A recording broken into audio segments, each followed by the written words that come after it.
Welcome to the third episode of the Blow the Whistle podcast. My name is Britton Ross. We talk about all things OU athletics and the biggest headlines from the biggest leagues around sports.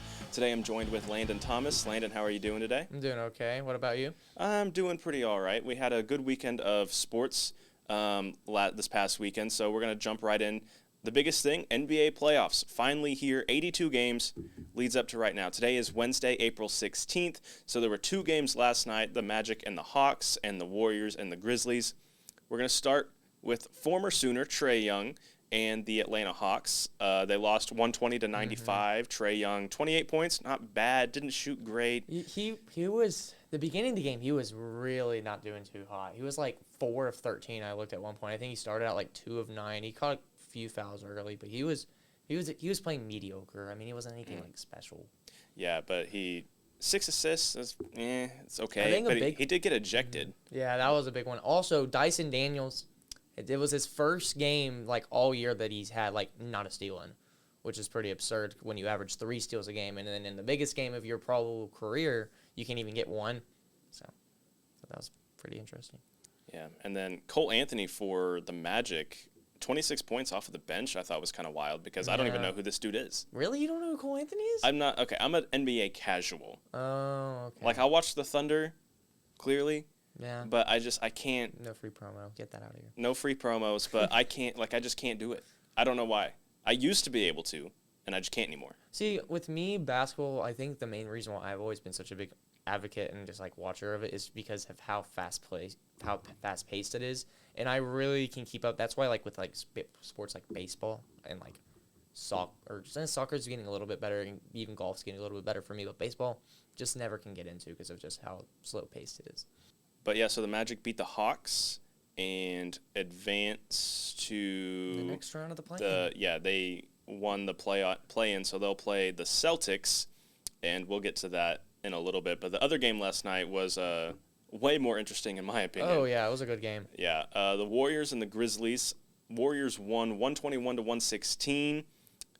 Steph Curry, 37 points, 8 rebounds, 4 assists. Jimmy Butler, 38 points. He was cooking at the end of the game, Steph. He had, like, literally, like, I saw something. I think he had, like, 17 of their last 21. Like, he was unworldly. Like, watching the game, there was, like, highlights on highlights. I don't know if you saw it, but John Morant had this, like, insane, like, he was going up for a shot. He had to, like, pivot aerially, and he threw it off the backboard and did, like, it was, like, absurd. It was, like, a circus layup. It was absurd. Yeah, I saw that. That was wild. Off the backboard and getting... Off the backboard, he was just going, Yeah, off the backboard to yourself and then just get the lay-in. Nasty. Wild. Jimmy Butler, 38 points, 7 rebounds, 6 assists. 78 points. I mean, Draymond Green didn't really do much. No one else really did anything at all. Former Sooner, Buddy Hield. But former Sooner.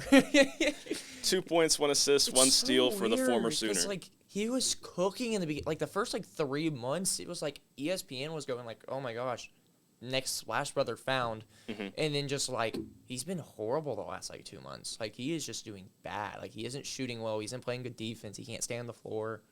It's just, he's not been great.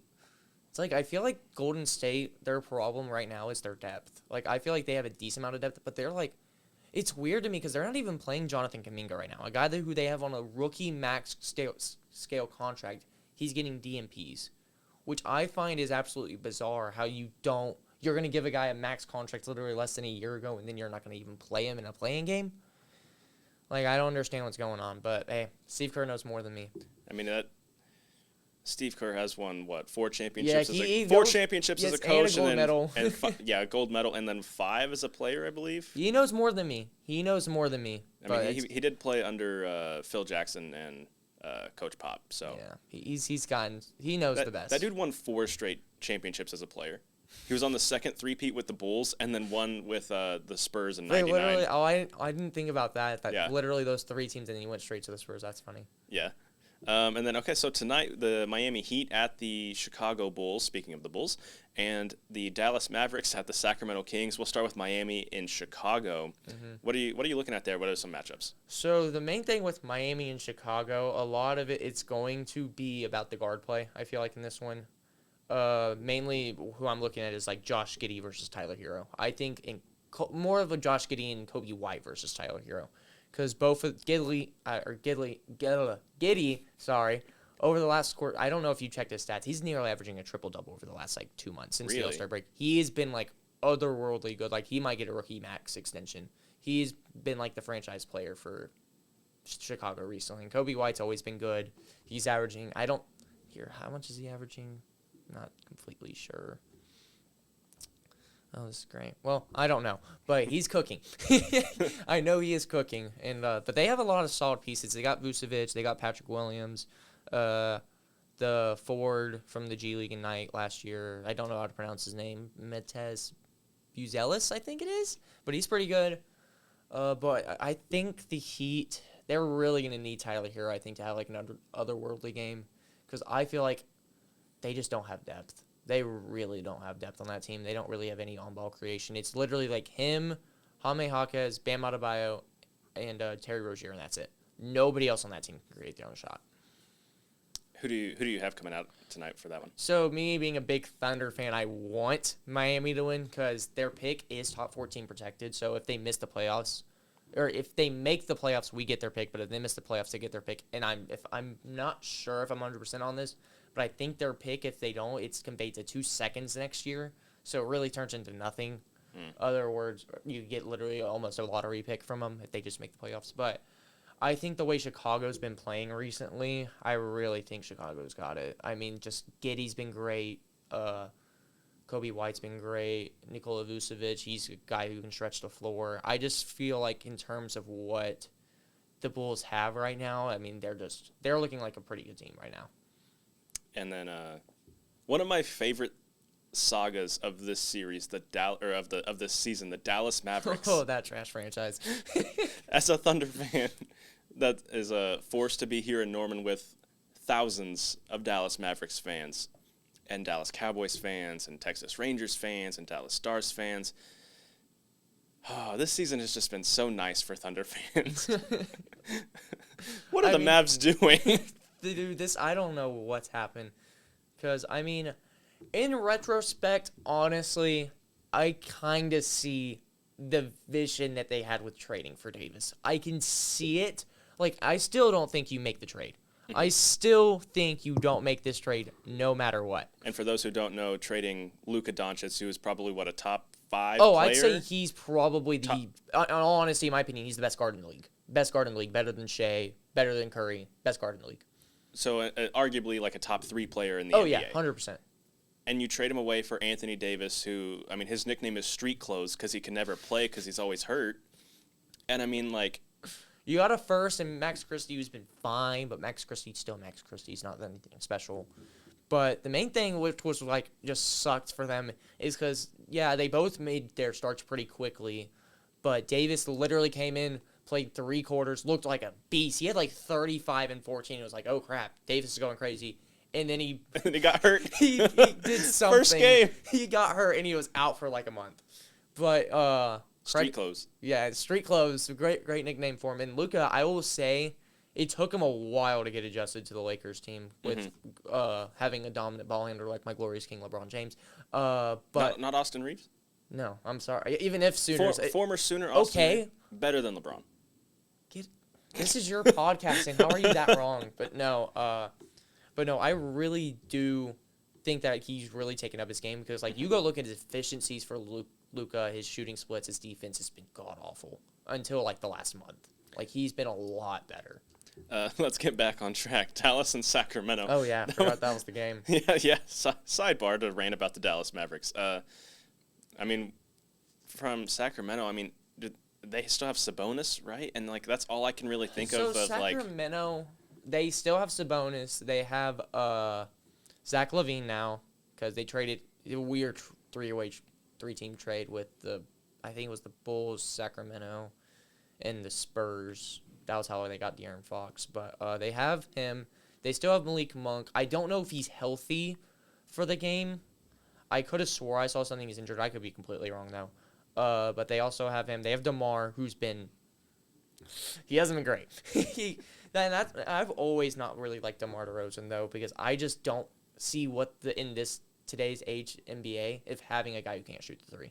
Like, yeah, he's a killer from the mid-range and can get inside and get his layup and get his own bucket. But if you can't catch and shoot a three, I'm gonna leave you on an island like 90% of the time, like from the three. And that's just, I really, in my honest opinion, I do not like the Sacramento team. I think it is the definition of mid. I just don't think they're a great team. So you got Dallas pulling it out tonight? Yeah, I think if Davis plays, which you never know with him, I think they'll win it pretty easily. I just don't think you can deal with the physicality of Davis, Klay Thompson. You have the freaking Thunder Killer, P.J. Washington, who, God, he gives me nightmares. But it is what it is. No, that Western Conference semifinal series last year, Can we not? I don't understand. It was one of the greatest Linsanity runs I've ever seen. Dude, he's been. I don't know what happened. I don't know. And he's been mediocre this year Yeah. until he played the Thunder. Yeah. And like I think it was the. No, it wasn't the playing or not the playing tournament, the NBA Cup. I don't think it was that, but there was another game. He had like 35 against OKC and beat them. Mm-hmm. It's like, dude, what do you got against us? Or I shouldn't say us. I'm not on the team, but you know what? Screw it. I am a part of the team. I'm a huge fan. We've been through so much. What the hell do you have against my team, man? What do you have against my team? All right, so you got Dallas coming out. Yeah, I think tonight. Dallas will win this pretty convincingly. Okay, so with Atlanta losing last night, they'll play the winner of Miami and Chicago. So that would be probably Chicago. So you got Chicago there. So Chicago and Atlanta, which would be Friday, if your prediction's correct. Chicago and Atlanta. This game would be in Atlanta. Do or die, one game.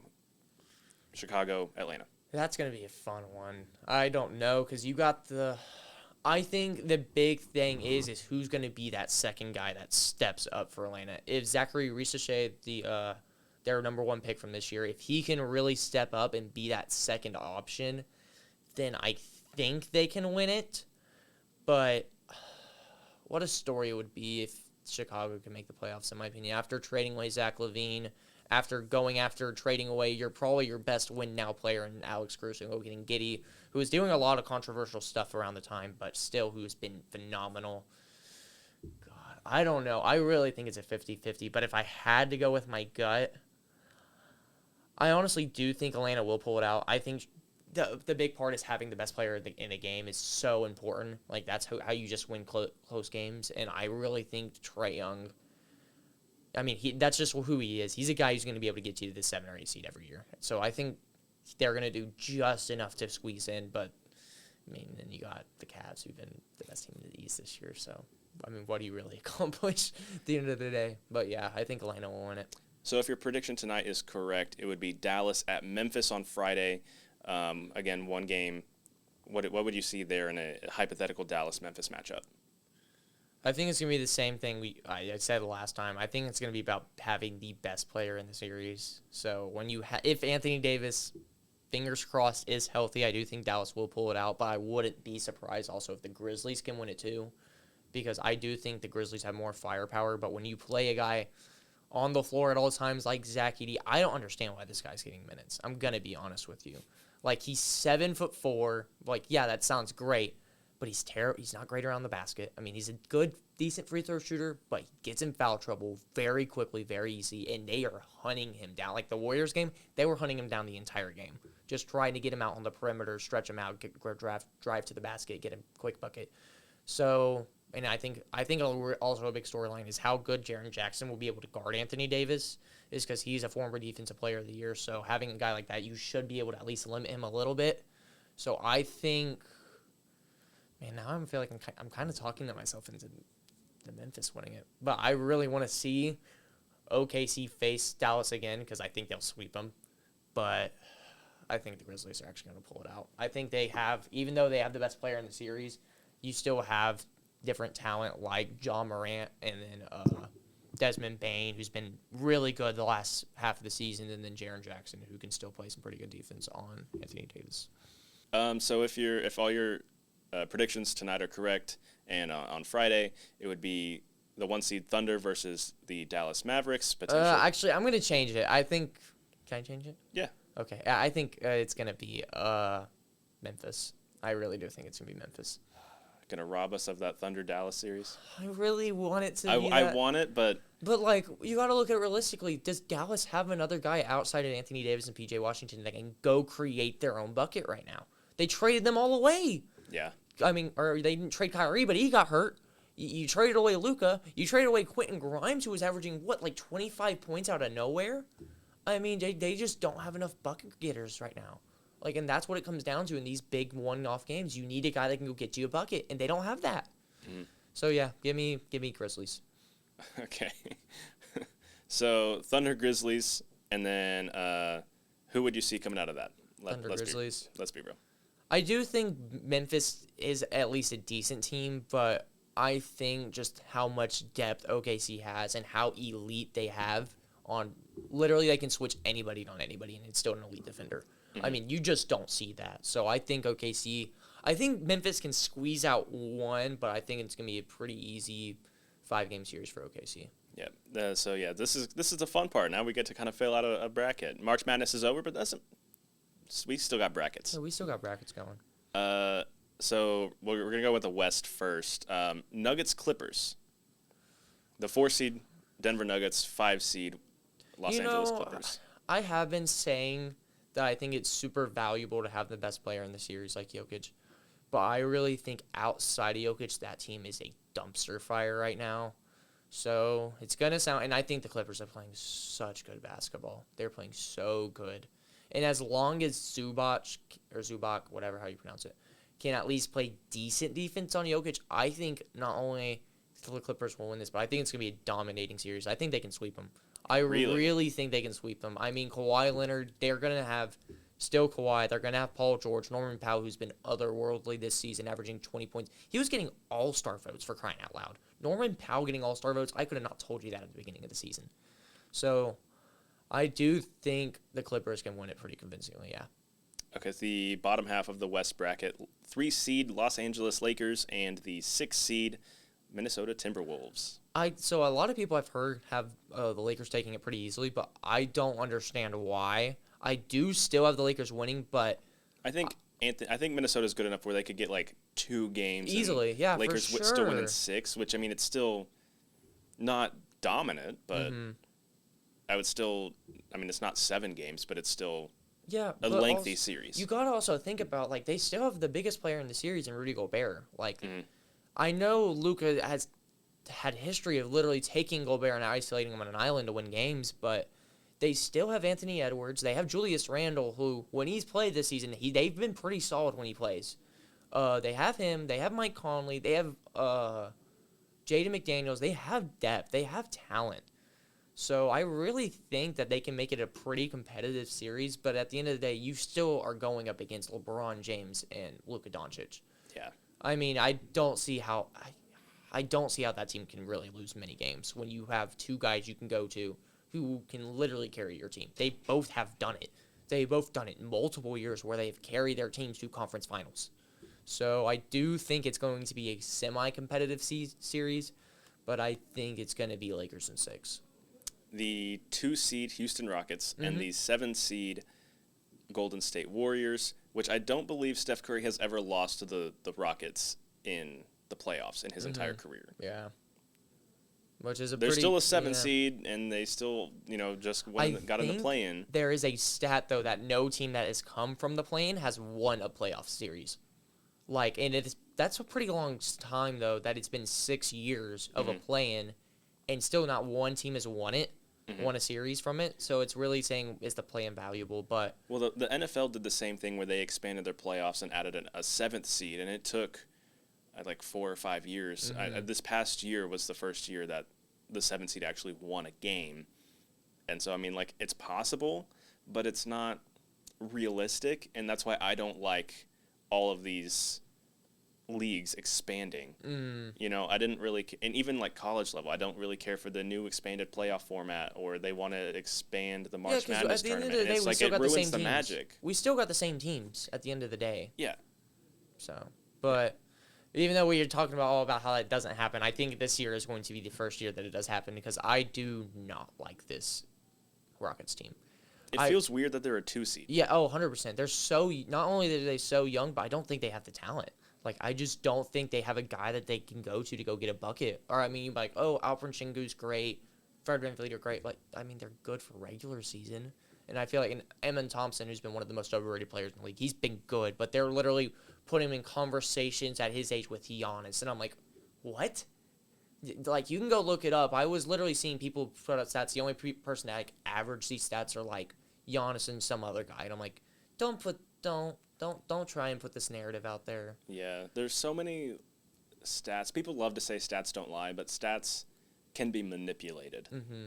And that, I think, is kind of one of the things that we see a lot now of, like, oh, you know, the only person to ever do this on a Tuesday was Michael Jordan. Yeah. And there's just so much of that it's like, okay, who cares anymore? Mm-hmm. But no, I still think, this is going to be a really big defensive battle because the Warriors have what you would think of Stephen Curry as their offensive juggernaut, but they're not really an offensive juggernaut. Their defense has been really, really damn good this year, especially since they got Jimmy Butler. They've ranked first in a lot of major defensive stats. So I think a lot of it's going to come down to who's going to be able to get you those buckets in these games. And I mean, you don't have to be a super genius. You got Jimmy Butler and freaking Stephen Curry versus Fred VanVleet now for Shingu. Which of those two of those four guys are you going to take the final shot? I'm guessing you're going to pick the Warriors. Yeah, in this series. yeah. I'm picking them to sweep. Sweep. All right. No, I'll give them 5. I mean, they're 2 seed. You got to give them something, but they're not really anything special. I don't think they're anything special. I do think that this Warriors team with Steph and Jimmy, you have something that Steph really hasn't had since Kevin Durant, of having a guy who can really go carry a team on his back.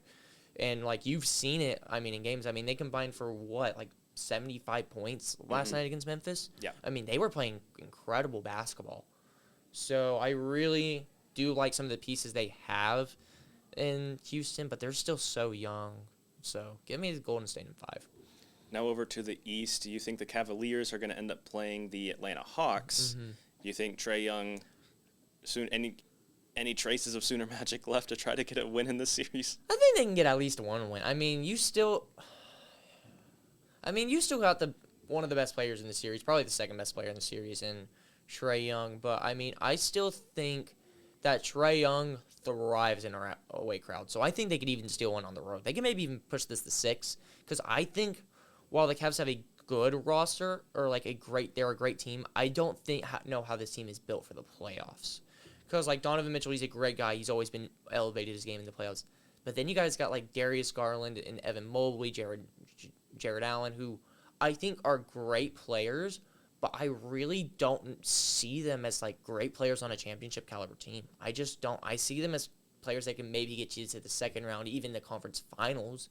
But like I don't see this Cavs team being like an elite team. So I'll still give them maybe 5 or 6 games, but I'll still go Cavs.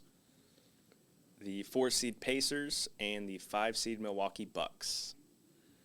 So this one feels really weird because both, like I said earlier, I'm an NBA casual, and so a lot of these teams like Pacers Bucks or Nuggets Clippers, even Rockets Warriors to an extent, Knicks Pistons, which is weird. That one's gonna be fun. That one's so weird, but a lot of them just kind of feel like toss-ups, which I think is a good thing and a bad thing, because I think on the bad side, like kind of the cons of that is like it just kind of feels like, it doesn't feel kind of like special in the playoffs. It's because it's like there's nothing that really feels like it's separating either of these teams. But I think it's a good thing because I think we're going to get some really, really good basketball, which the NBA desperately needs. Good playoffs this year. Dude, they need it so bad. I mean, ratings have been tanking. People just don't watch it anymore. Because, I mean, why would you want to watch a whole game when you can watch it 30 seconds on your phone afterwards? Yeah. But, I mean, I do think that these playoffs are going to be really good. I think we have really good talent going into it. I think we do have often juggernauts still, like the Celtics and now OKC coming into the mix. But I still think we have teams that can realistically take teams like that down, like the Clippers, like the Lakers, like who I think actually I don't really know if I can think of anybody in the East. Especially I would say the Bucks, but right now, I mean, Dame's slated to miss the first few games in the first round.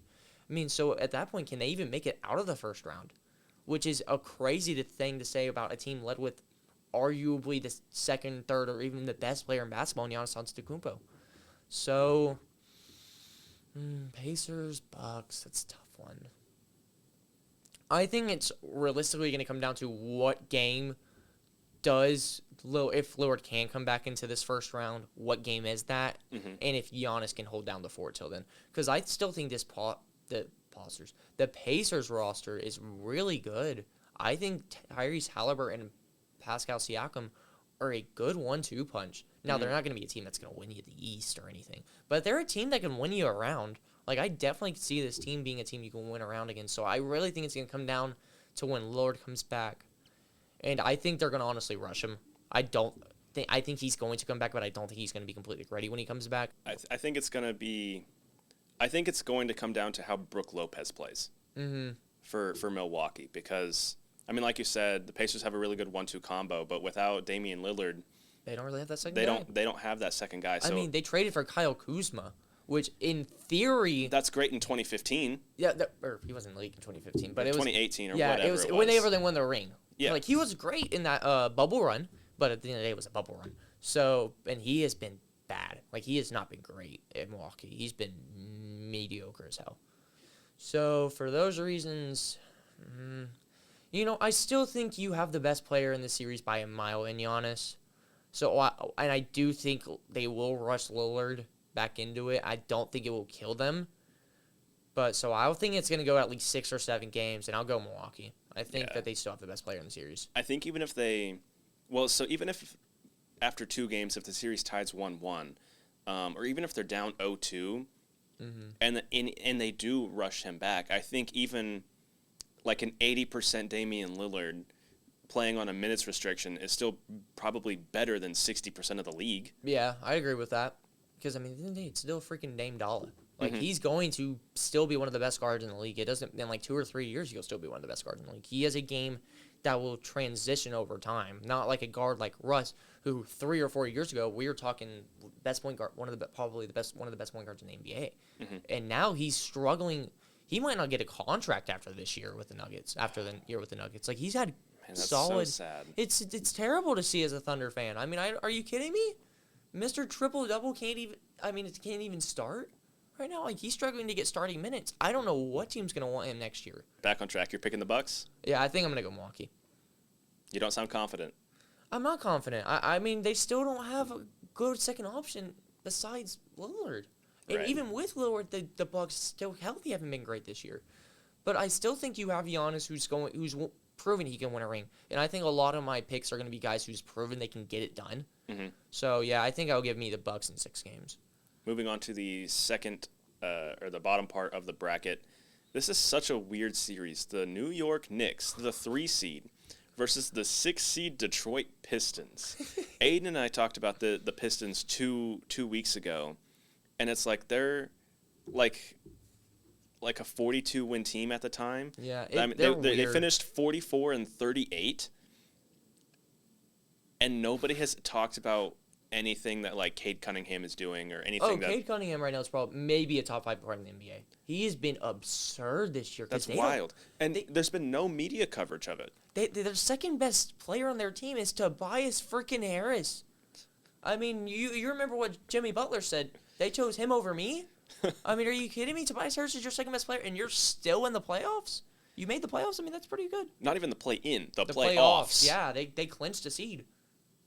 How? Cade Cunningham's that guy. Is he really?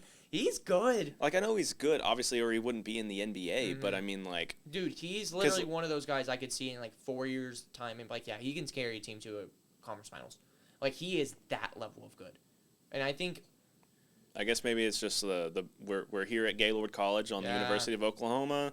Maybe it's my crimson-colored glasses if I don't want him to be good. Yeah. Coming from Oklahoma State, I don't know. No, but he's been really freaking good. And they still have some solid, like, they don't have any star players down there besides him, but they have, like, some solid pieces like Malik Beasley, Asor Thompson, who I think, like his brother, is pretty overrated, but I still think they're both high-caliber defenders that can handle the ball, which is still a pretty good thing you need in the NBA now. Am I going to take him to take a jump shot or anything? Hell no.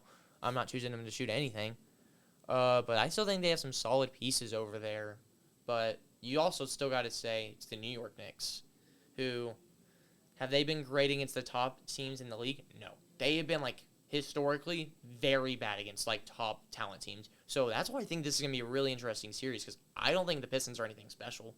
I still think they're at least 2 years away from making a real like noise in the Eastern Conference. But I still think this is going to be really competitive. I mean, you got Jalen Brunson, you got Kat, who both have been great this year.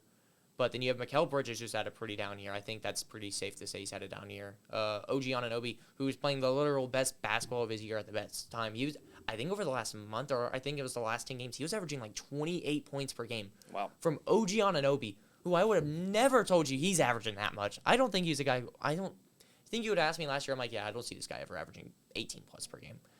But sorry, I'll get back on track. I think if I had to choose one team right now, I think I'll go the Knicks in 6 because it still is, you have the more stacked roster in New York, and they have a lot more playoff experience. Mm-hmm. But I still think that Cade's going to be able to get him a game or two, but I'll go New York in 6.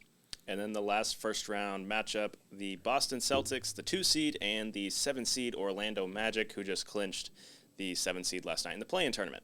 Yeah, it's great for them. Good job. You made the 7 seed to go up against arguably one of the best teams we've seen in the last few years in Boston. And the defending NBA champions. Yeah. Who've really, I mean, yeah, you're like, oh, they haven't been as great this year. I mean, feel like they weren't super... They weren't concerned. They weren't concerned in, like, the first half or maybe, the championship hangover or whatever, but it be? feels like they've really kind of flipped the switch the second half of the year, like, post-All-Star break, and it feels like they've been playing better. Yeah, but, like, why would you be concerned about the playoffs? I mean, at the end of the day, though, you're still in the Eastern Conference. The Eastern Conference is not a strong conference. Like, literally, I think outside of the Cavs and the Celtics, there is not a team in the Eastern Conference I think could be any of these possible 8 teams we're going to get in the first round. I don't think I could see a team like Milwaukee beating the Rockets. I don't think I could see a team like the Pacers beating a team like the Lakers or the Timberwolves. Like, I think the Eastern Conference is still a very weak conference that they still need work to get done. But, sorry, what was your question again? Celtics Magic. Celtics Magic. Oh, right, yeah. You're going Celtics? Oh, 100% in 4. I think Paulo and Franz are great, but they don't have a good creator outside of that. Like, that has been their problem. They can't shoot the ball very effectively. They don't have a primary guard that can handle the ball. They're giving it to their forwards. And, I mean, you got Jason Tatum, Jaylen Brown, Al Horford, Peyton Pritchard, Drew Holiday, Derek White. I mean, God, they have so much. Kristaps Porzingis. They have so much talent on that team. So, yeah, they're going to get it done in 4. Yeah. They're going to cruise pretty easily, I think, through the East. So let's move on to the semifinals where we're going to go back to the West. So you said the Thunder were going to beat Memphis in the first round, so it'd be Thunder, and you picked the Clippers to beat the Nuggets. Thunder Clippers. I think out of every team in the West, this is the one team I think OKC really did not want to see because they match up really well against them. Some might say, what about the Lakers? I mean, they're both guard. I mean, you can go look at the stats that the Lakers have had against the Thunder. Their stats haven't looked great. And the only time that they did beat them, they shot the ball, like, literally unworldly. They shot, like, 50+% from 3, which that just doesn't happen. They literally broke. I saw it was at the end of the year, like, in back-to-back games, they tied their franchise record for 3.5. Like, that is just something you can't bank on in a 7-game series. Mm-hmm. So I think the Clippers... Well, I guess P.J. Washington can. Yeah. He can, but they don't have to worry about that. He's out of here. He's already out of here. So, I mean, Grizzlies, not Grizzlies, sorry. The Clippers, they match up pretty well. Kawhi's great. James Harden, but he's been historically not a great playoff performer. Mm-hmm. But I still think OKC's going to get it done pretty easily. I think they get it 6. I think Kawhi's going to be able to carry you to 2 games. But, yeah, give me Thunder in 6. I'm not going to feel too concerned, though, about watching the series, though. Lakers and Warriors would have been your other conference semifinal. That is a freaking movie. Jimmy Butler and Steph versus freaking LeBron and Luka. LeBron. That's gonna be that might be the best matchup in this entire playoffs, for crying out loud. God, that's going to 7 easy, and that is a literal coin flip. Because I mean, God dang, I have to choose somebody in that. They both can't advance. No, someone's got to play the Thunder in the conference finals. I'll tell you this right now. Whoever I pick, it's a coin flip. Like, you could tell me the other team will win, and I would be like, yep. But I'm trying to think of the supporting cast outside of them, which that's actually, now I'm thinking about supporting cast. The Lakers have a 3rd star, Austin Reeves. And when you go over to the Warriors, do they really have a third guy, bona fide guy? I mean, Draymond, but he's not a guy who's going to score. He's not going to score, but he might get you. He's going to be a guy who's going to get you like 6 and 6. Like he'll get Yeah. you 6 and 6, 6 rebounds, play great defense. Yeah. But His impact won't show up in the stat sheet. God, that's so tough. If I had to go with my gut, my actual gut right now, I think I'm going to go to the Lakers in 7 because I think Austin Reeves is going to have to be the X factor of this series. They're going to need that because I think we're going to see all 4 of those stars put up phenomenal numbers in this series. I don't think there's any doubt about that. But it's about who is going to be the other guy for their team that's going to be really able to catapult themselves into a conference finals. And I think Austin Reeves can be that guy. So I'll probably take the Lakers in 7. Eastern semifinals, you would have had the Cavs and the Bucks. Cavs, Bucks. I think Lillard will still be back. He'll be back here by this time. But I don't think it's going to matter because while I don't think the Cavs have like a superstar caliber roster, in my opinion, something that's really going to stand out, I think Evan Mobley's really going to put himself on the map because he matches up like player build-wise perfectly guy against Giannis. He's agile. He can space the floor. He can put the ball in his own hand. He's elite on defense. I think he's going to win DPOY, by the way. So I think the Cavs are going to win this, and I think they're going to win it in 5, and we're going to see a lot of stress on that Bucks organization to get something going. Or else I think Giannis could be a real guy we see in the offseason that's available for trade. Second semifinal, Knicks and Celtics. Knicks, Celtics, 4. Give me 4 to the Celtics. Like I said, the New York Knicks have struggled against top teams, especially against a team like Boston and the Cavs. So I really don't see them doing anything against this Boston. I mean, like I said, Boston's going to really coast pretty easily to the finals. I mean, you guys match up against like KP against Cat, which is a pretty good matchup. I mean, that draft class both came from the 2016, 2015 draft class. I can't remember which exactly one it was. But I do think outside of that, they don't really match up well against each other. I think you got elite defense on the Celtics. I mean, you got Josh Hart and Mikal Bridges, OG Anunoby, actually more I say they have some decent matchups. But I still think at the end of the day, they have that championship experience, and they just haven't proven themselves to me this year that they can go up against top teams like Boston. So for that reason, give me New York. Or not New York. Give me Boston in 4 games. Sorry. Conference finals, we'll go West first. You said Thunder. You sure you're sticking with the Lakers? Oh, no, I'm not sticking with LA at all. I think... Well, I meant between Lakers Warriors. Yeah, I'm sticking with the Lakers. With Lakers. Yeah, Okay, so Thunder I can see Lakers. the conference finals more of the Lakers versus the Thunder more than I can see a Warriors versus Thunder. Even how cool that would be nearly almost a decade later, they rematch against each other in the conference finals. But I do think a lot of it's going to come down again to can Luka and LeBron carry them again, which I think this series it's a lot different because while the Golden State's good on defense, they don't have that elite defensive talent like out that OKC does. I mean, J-Dub, you got Chet, you got Hartenstein, you got Shea, you got Dort, you got Caruso. I mean, Jesus Christ. I mean, if I'm a player going against them, I'm like, fuck, dude. Like, I'm gonna Luka could switch 3 times and still going up against a guy who could have made the all-defensive team this year. Mm-hmm. I mean, that you just don't see that on a team. And, I mean, both of their stats, Luka and LeBron, when they played the Thunder this year, have not been good. They have not had great stats against OKC this year. So, like I said before, I don't really see them really concerning me that much for OKC's sake. And I think in terms of a guy who's playing the best basketball of his career right now, Shai Gilgeous-Alexander, it's really going to show in this series. So I think give me the Thunder in 6.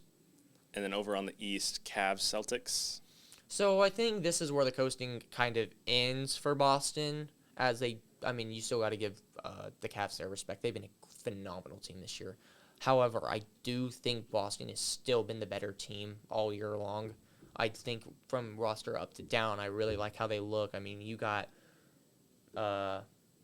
Jason Tatum, Jaylen Brown, Kristaps Porzingis. I mean, they're a team that's loaded from top to bottom of the roster. Mm-hmm. And I feel like the Cavs really have like a 6-man, maybe a 7-man rotation that I really like. Okay, yeah, I like all 7 of those guys. But Boston is like 8 or 9.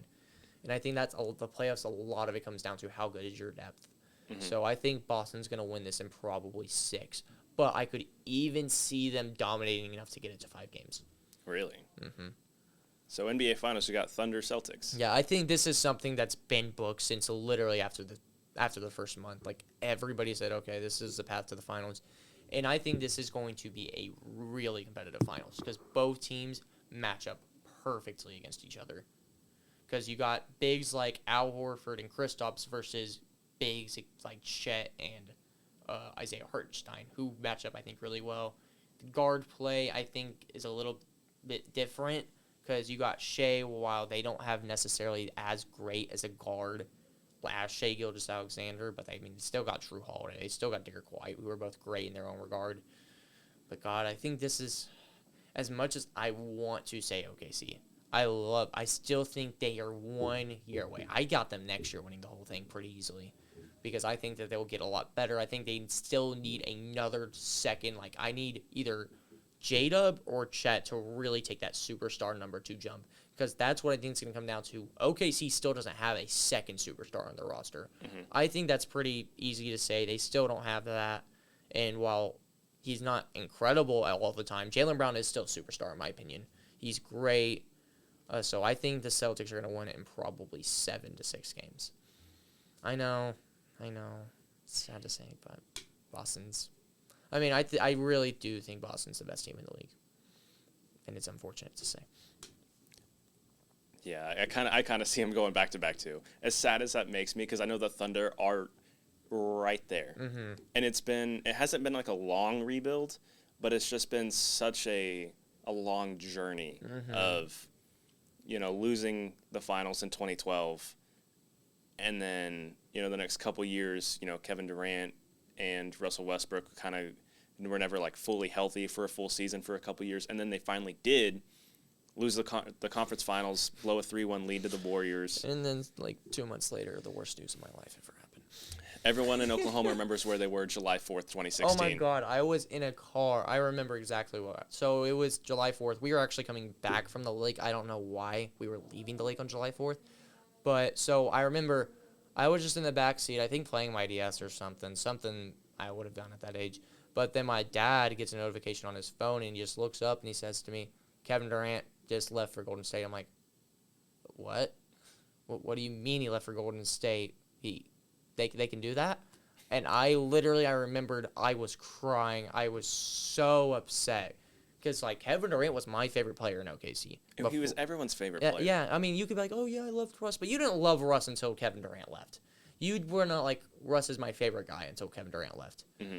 And so when I got home, the first thing I did is I went to my closet, looked at my Kevin Durant jersey, and I just started yelling, how could you? How could you do this to us? And then I immediately grabbed a pair of scissors and just started cutting it up like all those other fans. Get the fire going and just throw it in there.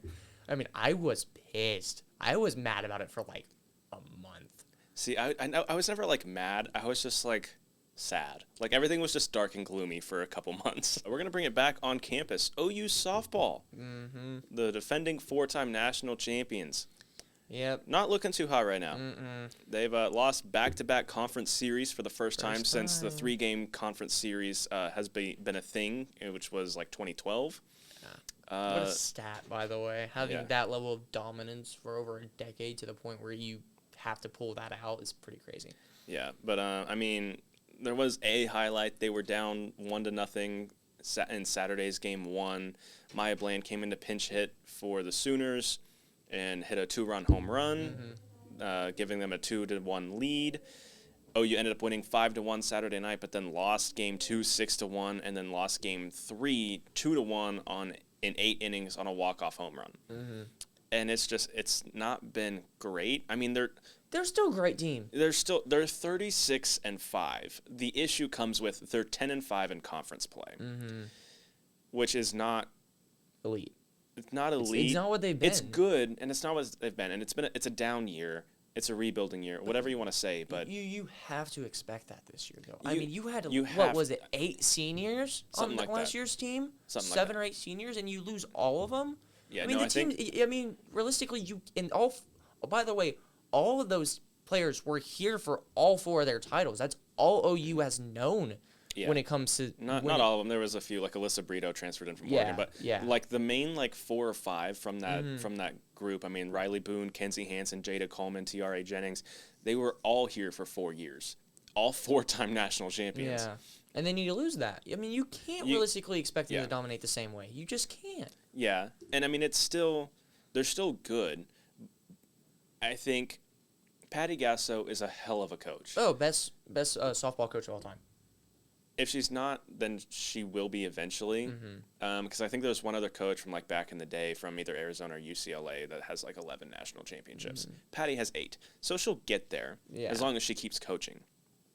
But there's this team doesn't have like that spark that has always been, even in other OU years when they don't win it in like 2018-ish, 2019. They were still like competitive, and this team just seems flat at times. I don't know how to describe it. They're just not. I don't want to put it harshly, but they're just not as good. They're young. Yeah, I mean, they're young, but they're just not as good. I mean, they have the talent, but they still need to give it a few years before. I feel like at least a year or 2 before they can really go back to what they were. They need to build that foundation, and you haven't had the time to do that yet. I mean. Well, I think I saw something the other day. They're like one of the youngest teams in the SEC. I mean, how can you expect one of the youngest teams to be the best team? I mean, you don't expect that in most other leagues. Like, I mean, the only league I can see right now, which is different, which we were just talking about, them, OKC, but we don't have them going all the way. We still think that they are a year away from really taking over everything, which, they had a historic season, but still, when it comes to postseason time, they're still going to need more. Anyway, back to softball. I just think they still need a little bit more time to build that foundation. Yeah. And, I mean, they have Mississippi State this week. It's at Devon Park, too. Well, Friday's game is at Devon Park. Saturday, Sunday will be here at Love's Field on campus. But, I mean, Mississippi State, they're ranked higher than Alabama. Obviously, I don't know a whole lot about SEC softball just around the leagues just because, it's the first year in the conference.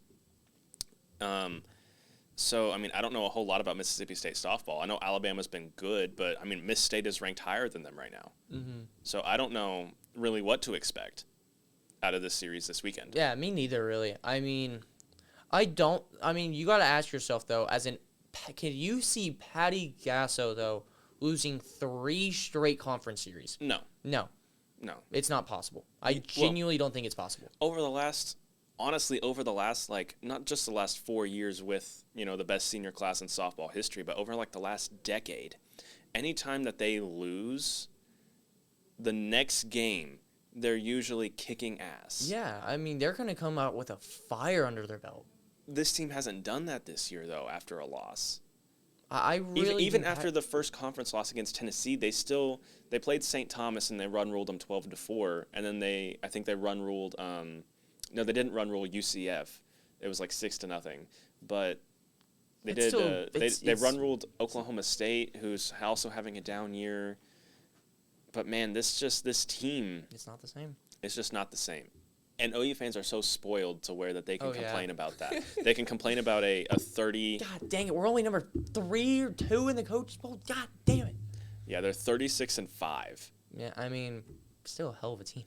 Yeah, no, they're still great, but somehow they're bad.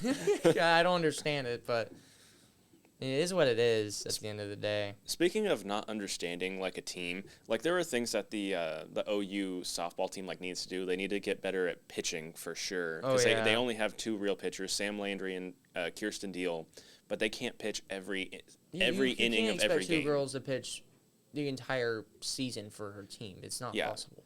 And so, I mean, I think that's just one of the things where it's like they have to get better there, but then they have to just get better at getting on base. There's just been way too many of it's just flat, and it's almost like it almost looks like they don't prepare correctly, if that makes sense. I think a lot of that just comes with experience. I think more than likely. I think they needed just a little bit more time, like I said. I seriously think that we come back to this time next year, we'll forget a lot about this. I think they'll be more than fine. I mean, it's still Patty Gasso's team at the end of the day. She'll figure it out. She always has, and she always will. And then let's just move on. Yeah. OU baseball, sitting at 26-10, but 7-8 in conference play. They had a 4-game losing streak. They got swept by LSU and then lost to Dallas Baptist in run rule fashion again. Came back and won the series over number 17 Vanderbilt. It's pretty nice. It's a good series win. Game 1, 9-4. Game 2, holy crap. Yeah, 14-0, 7 innings run rule. Kyson Witherspoon, a complete game shutout. I don't like that term, complete game shutout, because it was only 7 innings, but it's still considered like a 7-inning complete game shutout. Yeah. His first complete game shutout of his career. 2 hits, no walks, 6 strikeouts. Pretty good. Yeah. And now he was the SEC co-pitcher of the week, and he leads the SEC with he has the lowest ERA in the SEC. However you want to word that. He has the best ERA or whatever. They did lose Game 3 13-2 in 8 innings. But, I mean, at that point, you already won. Yeah, you don't really care. Like you kind of don't really care. Mm-hmm. Yeah. And then they also had a Bedlam game. They won that last night 11-1 in 8 innings. So that's always fun. Did you see the caption after the game that OU baseball put on? What did they say? So, it said, the Boys from Oklahoma concert that they just had up in Stillwater? Oh, yeah. They said, so the post said, Boys from Oklahoma run ruled them.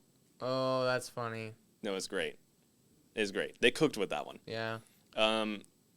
But, yeah, so they're 7-8 in conference play, but they do get Missouri this week, who has been... No, they've been bad for a long time.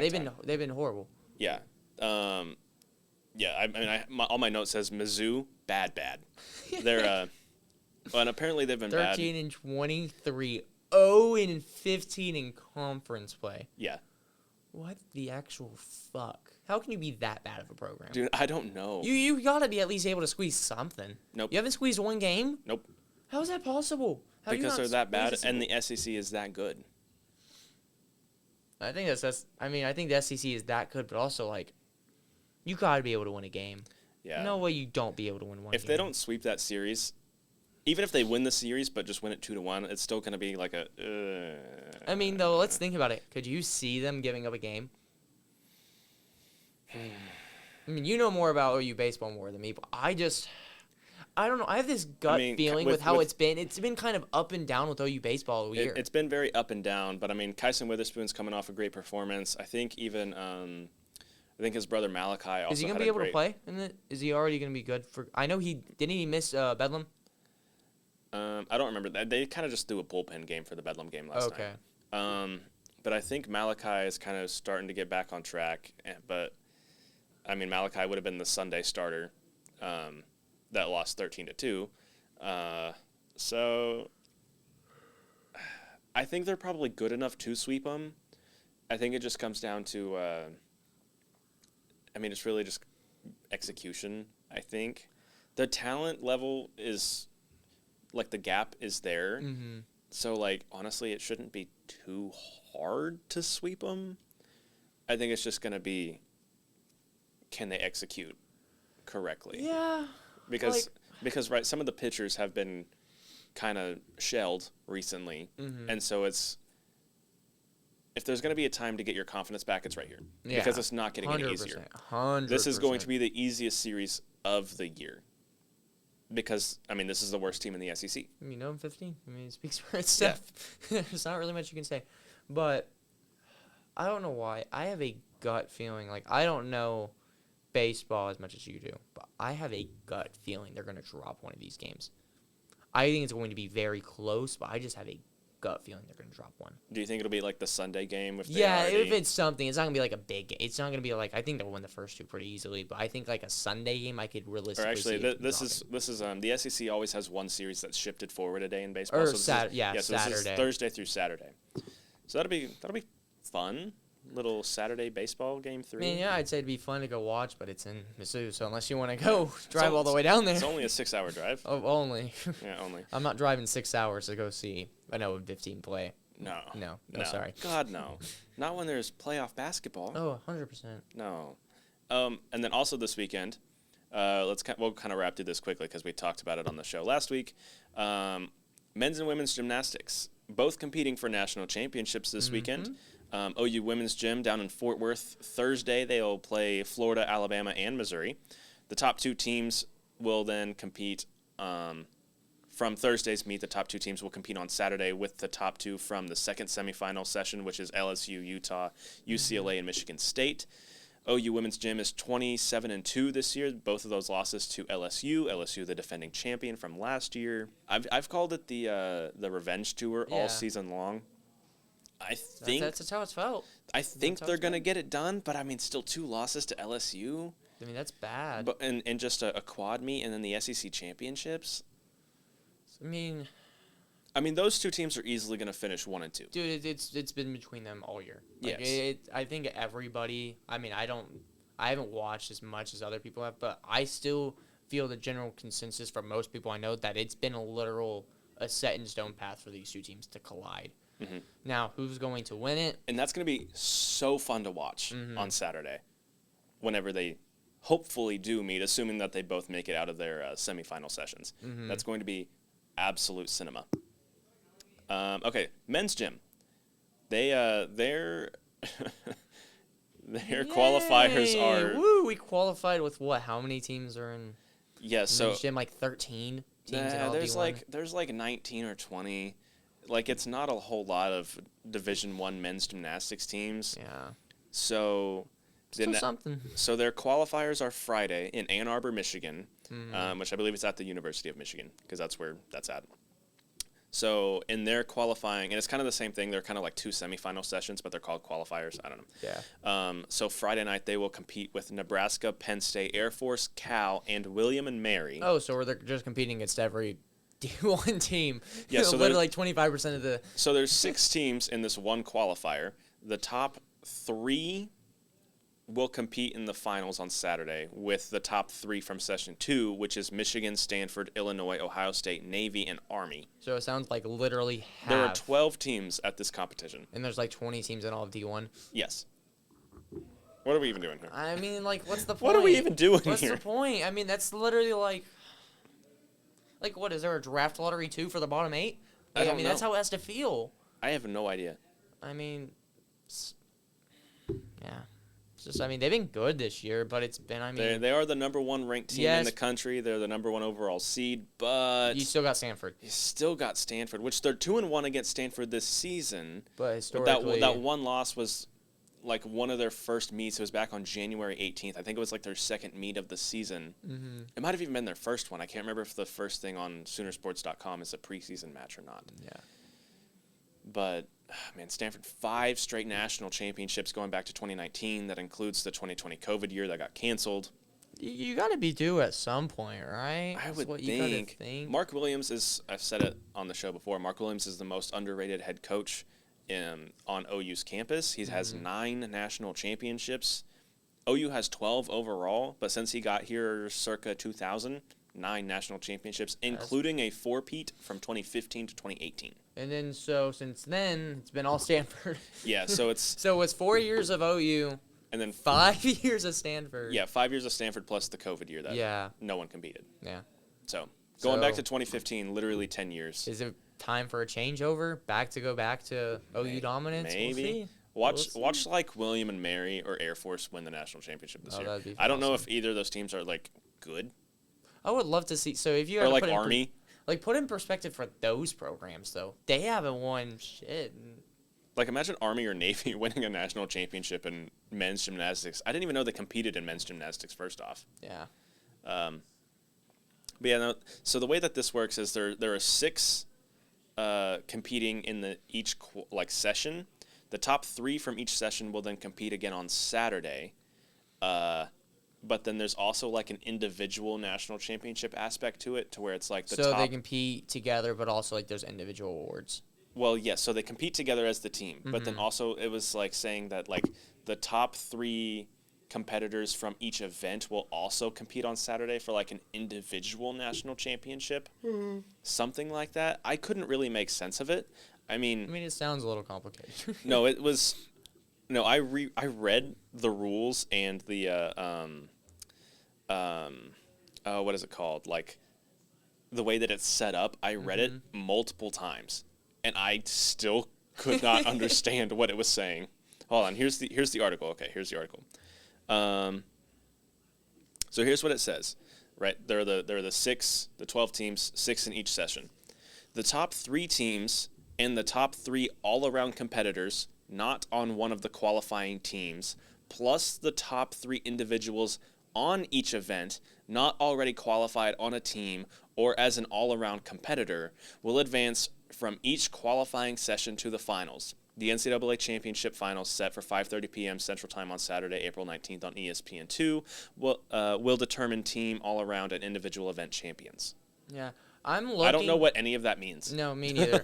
But I'm looking right now because I was genuinely wondering how many teams it says that are in the D1 championship. D1, how many teams there are? Try and guess how many. How many universities? I mean, it's like... You said 20, but try and guess how many it actually is. I think it's 18 or 19, and my guess is 18. So, according to USA Gymnastics on here, it says that there's 12. What? Yeah, it says that there's 12 teams. But then I'll look it up. It also say, like, AI says that there's 12 as well.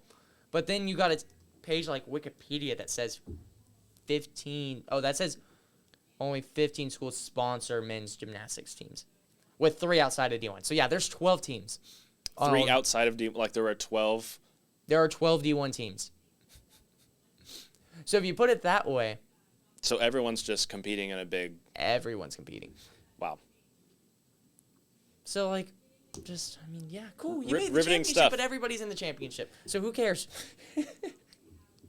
I don't understand. At that point, why even play the season? Yeah, I mean, why would you care?